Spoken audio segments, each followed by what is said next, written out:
ஆச்சி பாதாம் ட்ரிங்க். ஆச்சி பாதாம் ட்ரிங்க் ஒன்னு வாங்குனா ஒன்னு ஃப்ரீ. சம்மர் ஹாலிடேஸ் வந்தாச்சு, நம்ம ஜிடி ஹாலிடேஸும் வந்தாச்சு. GT Holidays, South India's number 1 travel brand. BJP AIADMK கூட்டணி விரைவில் மலர்கிறதோ அப்படிங்கிற ஒரு சந்தேகத்தை எழுப்பக்கூடிய பல விஷயங்கள் நடந்துட்டு இருக்கு. இதுல உங்களுடைய பார்வை என்ன? இப்போ விஜய்க்கு ஆப்ஷன் ரூல் அவுட் பண்ணிடுச்சு அதிமுக, பாஜக கூட்டணி உறுதியாகிவிட்டது.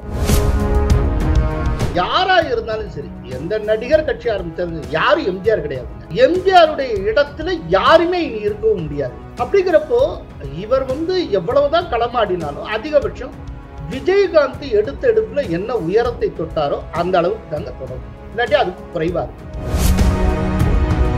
இப்ப விஜய் பிஜேபியை எதிர்க்கின்ற காரணத்தினால டிஎம்கேக்கு டோட்டலா போகக்கூடிய மோடி எதிர்ப்பு வாக்குகள் இருக்குல்ல, அதுவும் விஜயை நோக்கி பிரியும். கமல்ஹாசன்கிற ஒருத்தருடைய பிரபலத்தை வச்சுட்டு அவர் கட்சியை முழம்போட்ட மாதிரி தான் விஜயுடைய பிரபலத்தை வச்சுட்டு அவருடைய கட்சியை நம்ம முழம்போட்டுக்கிட்டு இருக்கோம். ரிசல்ட் வந்ததுக்கு அப்புறம் தான் அவருடைய அசலான உயரம் என்னன்னு நமக்கு தெரிய போகுது.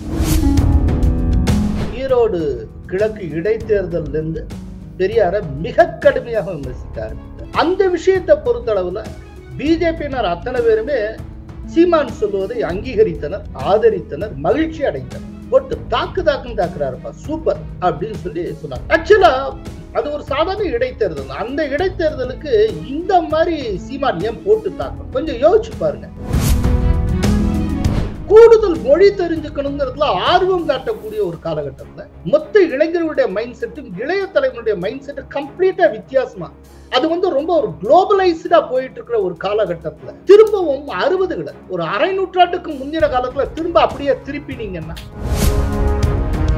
சார், இப்ப வரைக்கும் மக்கள் தொகையே கணக்கெடுக்கல. அப்புறம் மக்கள் தொகையை அடிப்படையாக கொண்ட தொகுதி மறுசீரமைப்பு மட்டும் உடனே எப்படி சார் நடக்கும்? எடப்பாடி பழனிசாமி சொன்னது போலவே நடந்தால், அதாவது ஏடிஎம்கே, பிஜேபி, விஜயனுடைய கட்சி, அதே போல நாம் தமிழர், இது எல்லாம் நடந்தால் நிச்சயமா ஒரு பெரும் தோல்வியை டிஎம்கே கூட்டணி சந்திக்கும். அது உறுதி.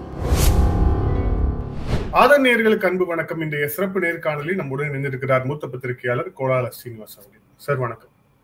வணக்கம் சார். நம்ம நிறைய முந்தைய நேர்காணல்ல பேசின மாதிரி பாஜக அதிமுக கூட்டணி விரைவில் மலர்கிறதோ அப்படிங்கிற ஒரு சந்தேகத்தை எழுப்பக்கூடிய பல விஷயங்கள் நடந்துட்டு இருக்கு. குறிப்பா சிவராத்திரியில் அமித்ஷா அவர்கள் வந்தது, அப்புறம் வேலுமணி அவர்களுடைய வீட்டு இல்ல நிகழ்வு, அப்புறம் அதிமுக பொதுச் செயலாளர் எடப்பாடி பழனிசாமி அவர்களுடைய செய்தியாளர் சந்திப்பு, அதுக்கு அண்ணாமலை சொன்ன விஷயம்.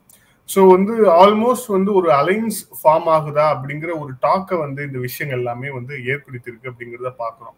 இதுல உங்களுடைய பார்வை என்ன? அப்போ விஜய்க்கு ஆப்ஷன் ரூல் அவுட் பண்ணிடுச்சு அதிமுக, பாஜக கூட்டணி உறுதியாகிவிட்டதா? முதல்ல இந்த செவ்வாய்க்கிழமை சேலம் ஆத்தூர்ல வச்சு அதிமுக பொதுச் செயலாளர் எடப்பாடி பழனிசாமி அவர்கள் கண்டக்ட் பண்ண பிரஸ் மீட் ரொம்ப ரொம்ப முக்கியமானது. அதுல எடப்பாடி பழனிசாமி 4 விஷயங்களை தெளிவுபடுத்தி இருந்தார். ஒண்ணு, எதிரி யார், அதுக்கப்புறம் வியூகம் என்ன, அந்த வியூகத்துக்கான கால அளவு என்ன, நோக்கம் என்ன, இந்த 4ஐயும் அவர் தெளிவுபடுத்தி இருந்தார். நோக்கம் திமுகவை வீழ்த்துவது, எதிரி திமுக தான் எங்களுடைய எதிரி, அதை அவர் சொல்லியிருக்கார். அதை விட ரொம்ப முக்கியம், திமுக எதிரிங்கிறது எல்லாருக்கும் தெரியும். அதிமுக திமுக தானே எதிரியா இருக்க முடியும், அதே போல திமுகவுக்கு அதிமுக தான் எதிரியா இருக்க முடியும். அது ஒரு பெரிய விஷயம் இல்லை. அதை தாண்டி எடப்பாடி பழனிசாமி இன்னொன்னு சொல்லியிருப்பார், வேறு எந்த கட்சி எங்களுக்கு எதிரி கிடையாதுன்னு சொன்னார். அது ரொம்ப முக்கியமானது. சோ எதிரி யாரு அப்படிங்கறத தெளிவுபடுத்தி இருக்கார். யாரெல்லாம் எதிரி இல்லை அப்படிங்கறதையும் தெளிவுபடுத்தி இருக்கிறார். திமுகவை தவிர வேறு எந்த கட்சிகளும் எதிரிகள் அல்ல அப்படிங்கிறத அவர் புரிய வைத்திருக்கிறார். சரி, 3வது, இந்த எதிரியை வீழ்த்துவதற்கான வியூகம் என்ன? அதுல அவரே சொல்லுகிறார், சிதறுகிற வாக்குகள் எல்லாவற்றையும் ஒருங்கிணைத்து எந்த வாக்கும் சிதறாமல் இருக்கிற மாதிரி அந்த சிதறுகிற வாக்குகள் அத்தனையும் ஒருங்கிணைத்து திமுகவை வீழ்த்துவோம் அப்படின்னு சொல்லி இருக்கிறார். 4வது, எத்தனை காலத்துக்குள்ள, அதை பற்றி அவர் சொல்றப்போ யார் எந்த பக்கம் இருப்பாங்கிறத 6 மாசம் கழிச்சு கேளுங்க அப்படிங்கிறார். இன்னைக்குல இருந்து 6 மாசம் கழிச்சு அப்படின்னா தேர்தலுக்கு கிட்டத்தட்ட 6 மாசத்துக்கு முன்னாலேன்னு அர்த்தம். அப்படின்னா இதுல இருந்து தெரியக்கூடிய விஷயம் என்னன்னா, தேர்தலுக்கு ரொம்ப முன்னாலேயே ரொம்ப அட்வான்ஸாவே இந்த தடவை திமுகவுக்கு எதிரான கூட்டணி உருவாக்கப்பட்டு விடும் அப்படிங்கிறது உறுதியாக தெரிகிறது. இதுல நீங்க கேட்ட கேள்வி விஜய அப்படின்னா கிடையாதா, நோவா அப்படின்னு கேட்டீங்க. அவரை அது வியூகத்துல வருது. என்னன்னா, எந்த ஓட்டும் சிதறாமல் சிதறுகிற ஓட்டுகளை எல்லாம் ஒருங்கிணைத்து அப்படிங்கிறார். அப்படின்னா திமுகவுக்கு எதிரான சக்திகள் எல்லாவற்றையும் ஒருங்கிணைத்துன்னு அர்த்தம். ஏன்னா திமுகவுக்கு எதிரான சக்திகள் பிளவுண்டு இருந்தால் லாபம் திமுகவுக்கு தான் கிடைக்கும். சோ திமுகவுக்கு எதிரான அரசியல் சக்திகள் அத்தனையும் ஒருங்கிணைக்கப்படும். அதத்தான் எந்த வாக்குகளையும் சிதற விடாமல் சிதறுகிற வாக்குகளை ஒருங்கிணைத்து திமுகவை வீழ்த்துவோம் இருக்காரு. அப்படிங்கிறப்போ விஜய்க்கு நோன்னு சொல்லிட்டதாக நான் கருத தயாராக இல்லை.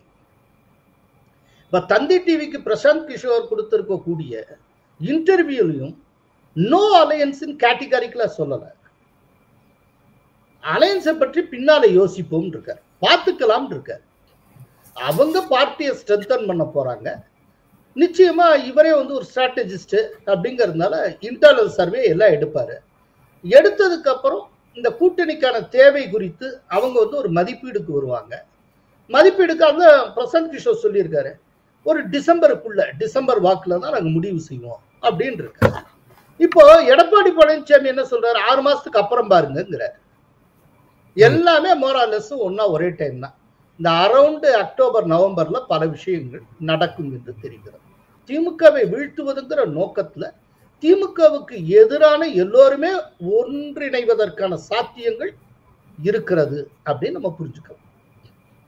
இல்ல, பிரசாந்த் கிஷோர் அந்த இன்டர்வியூல சொல்லும்போது இன்னொரு விஷயத்த சொல்றாரு. அதாவது விஜய்க்கு வந்து விஜயும் சரி நாங்களும் சரி தனியா போகணும் அப்படிங்கறத நாங்க வந்து யோசிக்கிறோம். விஜய் வந்து ஃபர்ஸ்ட் வந்து வெளியே போவாரு, வெளியே போய் அதுக்கப்புறம் வந்து பிரச்சாரம் செய்வார், அவர் மக்களை சந்திப்பார். அதுக்கு பிறகு என்ன நடக்குமோ அதுக்கு தகுந்த மாதிரியான அலைன்ஸா இல்லையா, அதத்தான் சொல்றேன்.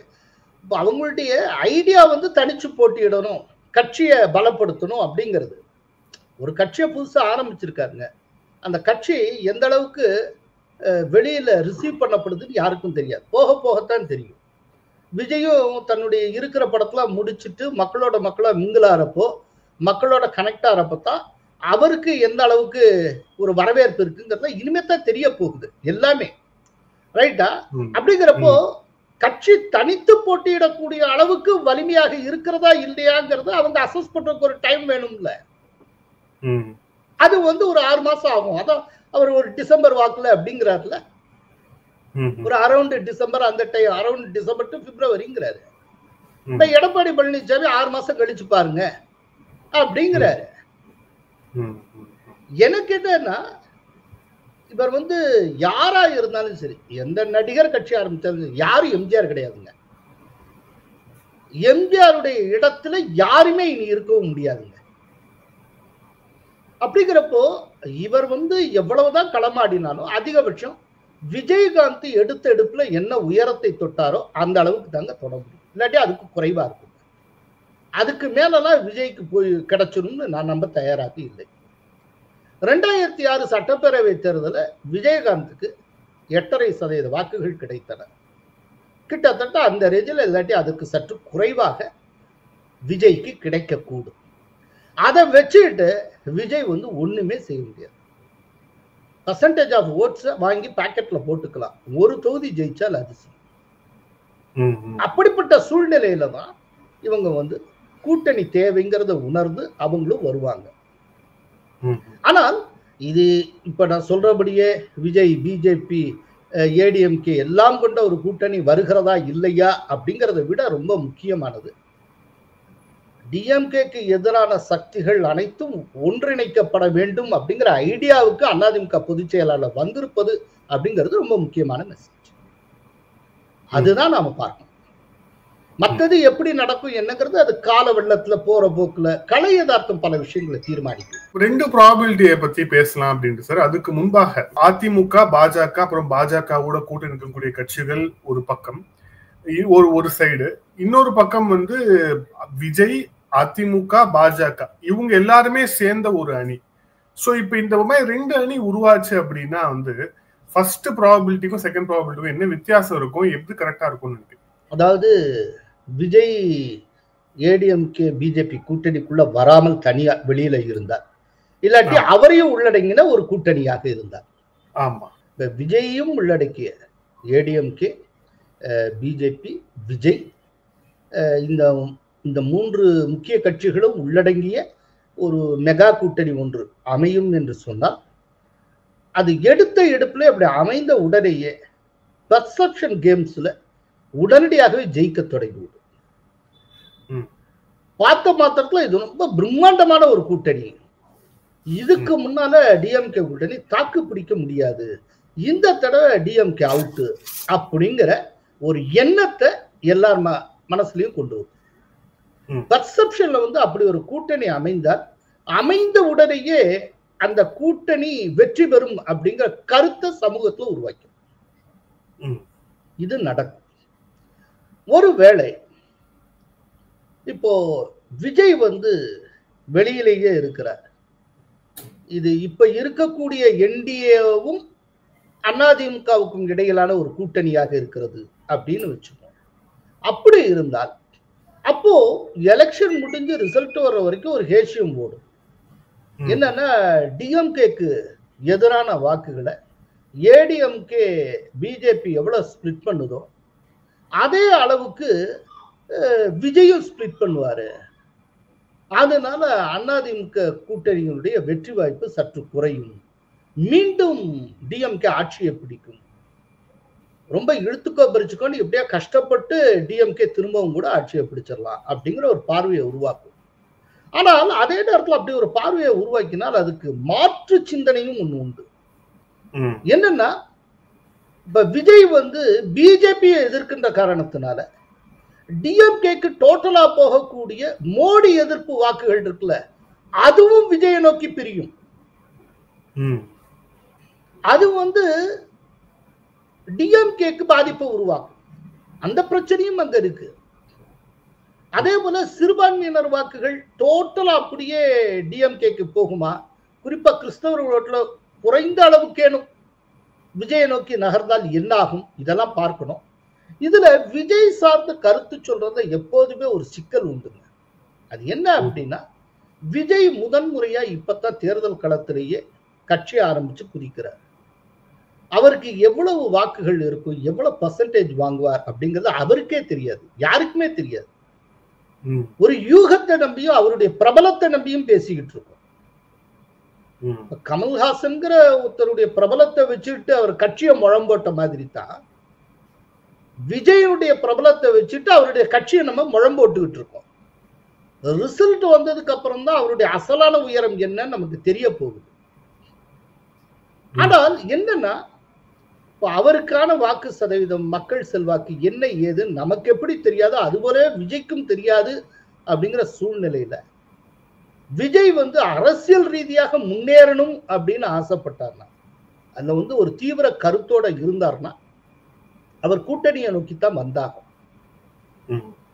ஏன்னா தமிழகத்தை பொறுத்த அளவுலங்க, நீங்க அட்லீஸ்ட் ஒரு தனியா நின்று ஒரு 10 சீட்டாவது ஜெயிக்கணும் அப்படின்னா குறைஞ்சது 15% வேலையாவது எடுக்கணும். இந்த 8% 10% எடுத்தீங்கன்னா ஒண்ணுமே ஜெயிக்க முடியாது. வாக்குகளை வச்சுக்கலாம், அடுத்த தேர்தலுக்கு கூட்டணிக்கு பேரம் பேசலாம். இந்த வாக்குகளை வச்சுட்டு பேரம் பேசிக்கிட்டே இருக்கலாம் வாழ்க்கை முழுக்க. இப்ப சீமானுக்கே இப்ப வந்து 7 to 8% இருக்குங்க, ஒரு தொகுதி கிடையாது. இப்படியே தடிச்சுன்னு நீங்க போய்கிட்டே இருக்கலாம். எல்லை இல்லாமல் தேர்தல்கள் தோறும் நீங்கள் போட்டியிட்டு கொண்டே இருக்கலாம். ஜெயிக்கிறதுங்கிறது காணல் நீர் மாதிரி ஆயிடும். ஆனால் ஒரு அம்பிஷனோட இருக்கிற கட்சி, எதிர்காலத்துல நம்ம முதல்வராகணும், நம்ம ஆட்சியை பிடிக்கணும், அப்படிலாம் அம்பிஷனோட இருக்கிற கட்சி முதல்ல ஜெயிக்கணுங்கிற ஆசைப்படும். இப்ப எம்ஜிஆர் வந்து வெளியில வந்தாரு, கட்சி ஆரம்பிச்சாரு, தன்னுடைய தலைமையில ஒரு கூட்டணி ஆரம்பிச்சாரு. எம்ஜிஆர் லெவல் வேற. எம்ஜிஆர் வந்து அந்த காலத்துல அவர் தமிழகத்தினுடைய தேவதூதன் மாதிரி, ஒரு மெஸ்ஸையா மாதிரி, சவுத்துல எல்லாம் அவர் கடவுள் போல பார்க்கப்பட்டார். அவருடைய அந்த கரிஸ்மாக்கு பக்கத்துல கூட யாருமே நெருங்க முடியாது. யாரையுமே நீங்க கம்பேர் பண்ணக்கூடாது. எந்த நடிகரும் எம்ஜிஆர் அல்ல, அதான் நீங்க புரிஞ்சுக்கணும். அதனால விஜய் வந்து ஒரு யதார்த்தவாதியாக இருந்து, ஒரு பிராக்மேட்டிக் பர்சனாக இருந்து, தன்னுடைய உயரத்தை உணரக்கூடியவராக இருந்தால் அவரும் திமுகவை எதிர்க்கக்கூடிய கூட்டணிக்குள் வருவார். மற்றபடி அவர் வந்து சினிமாவிலேயே ஊர்னவர். ரொம்ப சினிமாட்டிக்கா கூட ஒரே நொடியில் அப்படியே மேலே போற மாதிரி, எங்கேயோ போற மாதிரி, அடுத்த நிமிஷமே சிஎம் ஆகிற மாதிரிலாம் கற்பனை பண்ணலாம். அவருக்கு எல்லா ரைட்ஸும் இருக்கு. ஆனால் அவர் கூட பிரசாந்த் கிஷோர்னு ஒருத்தர் இருக்கார். அவர் வந்து தேர்தல் பற்றி தெளிவாக தெரிந்தவர், நுட்பமாக அறிந்தவர். நிச்சயமா அவர் வந்து கரெக்டா வழி நடத்துவார் அப்படின்னு நான் நினைக்கிறேன். நான் நினைக்கிறேன் என்னன்னா, இவங்க அந்த டைம் பாரோ பண்றாங்க இல்லையா, அடுத்த ஒரு 6 மாசம் 8 மாசத்துக்கு, இதுவே வந்து இந்த 8 மாசத்துக்குள்ள 6 மாசத்துக்குள்ள கட்சியை ஓரளவுக்கு பலப்படுத்திட்டு, கட்சியை வந்து பலம் பெற்ற கட்சி போல ஒரு பெர்செப்ஷனை உருவாக்கிட்டு, அதன் மூலம் அதுக்கப்புறம் பேரம் பேசணும்னு நினைக்கலாம். ஏன்னா அது இல்லாமல் நீங்க பேரத்துல உட்காந்தீங்கன்னா அடி வாங்குவீங்க. ஸோ ஒரு பேரம் பேசுவதற்கு உண்டான அளவுக்கு ஒரு பர்செப்ஷன் கேம் ஒன்ற விளையாட்டு காட்டிட்டு அதுக்கப்புறம் நெகோசியேஷன் உட்காரலாங்கிறது பிரசாந்த் கிஷோரோட ஐடியாவாக இருக்கு. அதுக்காக டைம் எடுத்துக்கிறாங்களே ஒழிய, மற்றபடி விஜயும் உள்ள வருவார் அப்படின்னா நான் நினைக்கிறேன். ஆனா இதுல இன்னொரு கேள்வி இருக்கு. விஜய் வந்து தன்னுடைய மாநாட்டில் கொள்கை எதிரி பிஜேபின்றது, அரசியல் எதிரி டிஎம்கேன்னு சுட்டி காட்டியிருக்கிறார். அப்படிங்கிறப்ப பிஜேபி இருக்கிற இடத்துல எப்படி இவர் வருவார் அப்படின்னு கேட்கலாம். அதுதான் ஒரு இன்னொரு கேள்வியா இருக்கலாம். அப்படி ஒரு கேள்விக்கு வாய்ப்பு இருக்கு. ஆனால் பல நேரங்கள்லங்க களம் தீர்மானிக்கும். களம் வந்து எப்படி என்னங்கிறது எல்லாத்தையுமே தீர்மானிக்கும். கூட்டணியுடைய பெர்முடேஷன் காம்பினேஷனே களம் வந்து மாற்றி போடும். அதனால இப்ப 2 பேர் எதிரின்னு சொன்னாலும் கூட இதுல யாரை வீழ்த்துவதற்கு எதற்கு முன்னுரிமை தரணும் அப்படிங்கிற கேள்வியும் இருக்கு. இப்போ வந்து சட்டப்பேரவை தேர்தல்ங்கிறது திமுக இனியும் தொடரும்னா தொடரக்கூடாதா அப்படிங்கிறதுக்கான ஒரு தேர்தல். மக்களவை தேர்தலில் ஸ்டாலின் சொன்னார்ல, யார் வரக்கூடாது என்பதுதான் முக்கியம்னு, அதே மாதிரி அப்போ அதற்கு என்ன முடிவு எடுக்கணும் அதைத்தான் விஜய் செய்யும். ஒரு சின்ன உதாரணம், இந்த களம்னு சொன்னதுக்காக ஒரு உதாரணம் சொல்றேன்.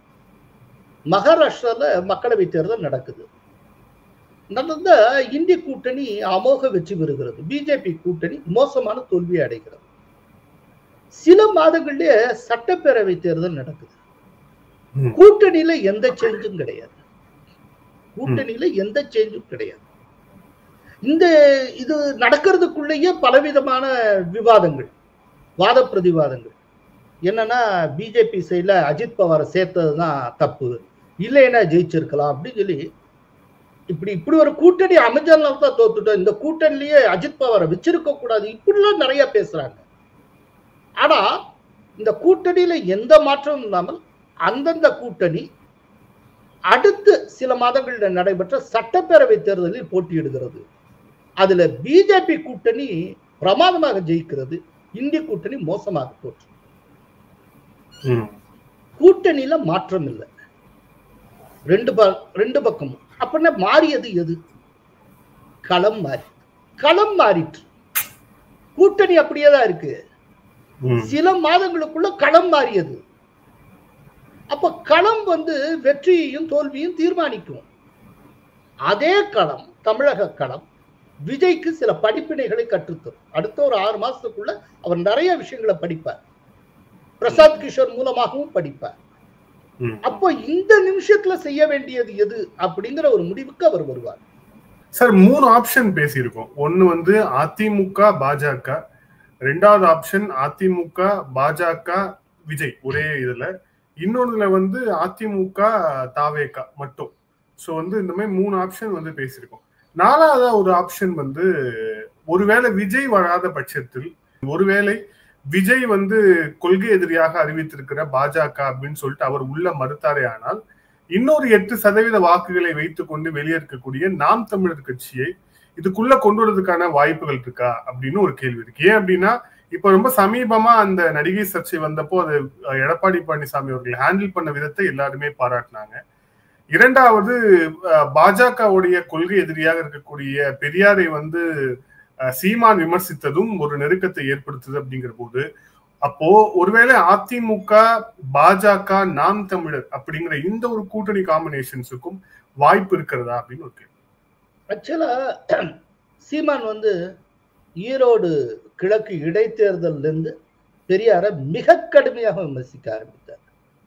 அந்த விஷயத்தை பொறுத்தளவுல பிஜேபியினர் அத்தனை பேருமே சீமான் சொல்லுவதை அங்கீகரித்தனர், ஆதரித்தனர், மகிழ்ச்சி அடைந்தனர்.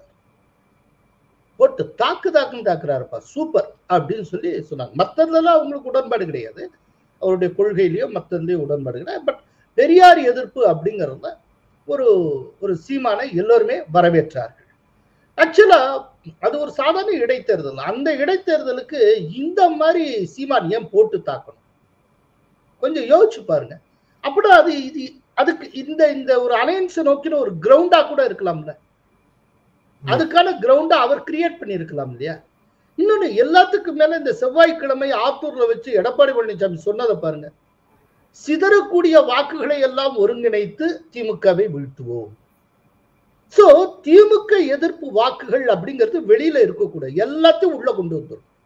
அதைத்தான் எடப்பாடி பழனிசாமி சொல்லுகிறார். அவர் சொன்னது போலவே நடந்தால் 2026 தேர்தலில் மிகப்பெரிய மாற்றம் நிகழும். மாற்றம் நிகழும் என்ன? இப்ப இருக்கிற திமுக அரசு, திமுக தோற்கும். இப்ப இருக்கிற திமுக கூட்டணி தோற்கும். இந்த எடப்பாடி பழனிசாமி சொன்னது போலவே நடந்தால், அதாவது ஏடிஎம்கே, பிஜேபி, விஜயனுடைய கட்சி, அதே போல நாம் தமிழர், இது எல்லாம் நடந்தால் நிச்சயமா ஒரு பெரும் தோல்வியை டிஎம்கே கூட்டணி சந்திக்கும், அது உறுதி. அப்படி ஒண்ணு அமைஞ்சாலே மக்கள் மத்தியிலே முதல்ல ஒரு பரப்புரை வந்துருக்கும். ஜெயிக்கிற கட்சிங்கிற டாக்கும், ஜெயிக்கிற கட்சி அப்படிங்கிற இமேஜும் ஒரு கூட்டணிக்கும் ஒரு கட்சிக்கும் வந்துட்டாலே கிட்டத்தட்ட ஜெயிச்ச மாதிரி தான். அப்படி ஒண்ணு அமைஞ்சிச்சுன்னா பெர்செப்ஷன்ங்கிற லெவல்லயே பெரிய மாற்றம் ஏற்பட்டு. இப்ப திமுக செட் பண்ற நரேட்டிவ், குறிப்பாக இன்று நடைபெற்றிருக்கக்கூடிய அனைத்து கட்சி கூட்டமாகட்டும், அவங்க வந்து ஹிந்தி இம்போசிஷன், அதுக்கப்புறம் டீலிமிட்டேஷன் உள்ளிட்ட விஷயங்களை அவங்க கையில எடுத்து அதை ஒரு எலெக்ஷன் இஷ்யூவா மாத்துறாங்களோ, போல் இஷ்யூவா கொண்டு போறாங்க அப்படிங்கிற விமர்சனம் இருக்கக்கூடிய இந்த சூழல்ல இத ஒருவேளை வந்துச்சு அப்படின்னா அதிமுக பாஜக கூட்டணி எப்படி சமாளிக்கும்? அது அவங்களுக்கு ஒரு பலகீனமா இருக்காதான்னு ஒரு கேள்வி வருது. ஆக்சுவலா இதுக்கு முன்னால டிஎம்கே எமோஷனலா சில இஷ்யூஸ்லாம் அட்ரஸ் பண்ணுவாங்க. அந்த டிஎம்கே ரொம்ப பிரில்லியண்டா பண்ணுவாங்க. முதல் தடவையா அவர்களுடைய சாதுரிய குறைவை நான் பார்க்கிறேன். இந்த ரெண்டுமே எடுபடாது. டிஎம்கே எடுபடாத விஷயத்தை எப்போதுமே கையில் எடுக்காது. முதல் தடவையாக கையில் எடுத்திருக்கிறது. ஏன்னா இன்னைக்கு இருக்கிற இளைய தலைமுறை ரொம்ப பெரிய அளவுல எக்ஸ்போஷரோட இருக்கக்கூடிய ஒரு காலகட்டத்துல, மீடியாக்களோட ரொம்ப டச்சில் இருக்கிற ஒரு காலகட்டத்துல, பெரும்பாலும் ஓரளவு படிச்ச நடுத்தர குடும்பத்திலேயே ஒரு 2 குடும்பத்துக்கு ஒருத்தர் யாராவது ஸ்டேட்ஸ்ல இருக்காங்க, இல்லாட்டி வெளிநாட்டுல இருக்காங்கன்னு சொல்லப்படுகிற ஒரு காலகட்டத்துல திடீர்னு இந்த மும்மொழி அதுக்கு எதிரானது, அது தமிழருடைய உரிமையை பறிக்கிறது, இந்த விதமா இது கால பொருத்தம் இல்லாத ஒரு போராட்டம். இந்த காலத்துல இந்த மாதிரி விஷயங்களை யாருமே சீரியஸா எடுத்துக்கிறது கிடையாது. கூடுதல் மொழி தெரிஞ்சுக்கிட்டா நல்லது அப்படின்ட்டு பல பேர் ஸ்டேட்ஸுக்கு போறவங்க ஆல்ரெடி ஆங்கிலம் தெரியுது. சில பேர் ஒரு வருஷம் 2 வருஷத்துக்கு முன்னாலே ஸ்டேட்ஸுக்கு போறதுக்கு முன்னாலே வீட்டில் உட்காந்துட்டு ஆன்லைன்ல ஸ்பானிஷ்லாம் படிக்கிறாங்க. அங்க போனா இதுவும் உதவியா இருக்கும்.